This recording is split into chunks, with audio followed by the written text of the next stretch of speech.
சொக்கநாதன் பெற்றெடுத்த பிள்ளையாராம்.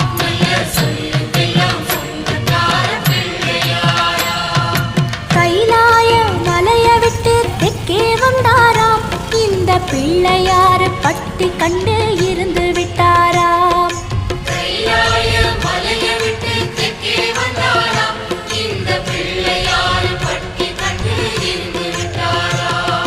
கணபதியார் வந்தாரம்மா, நம்ம உறவாக நின்னாரம்மா.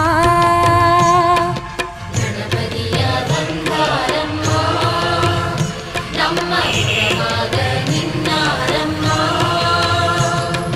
சொக்கநாதன்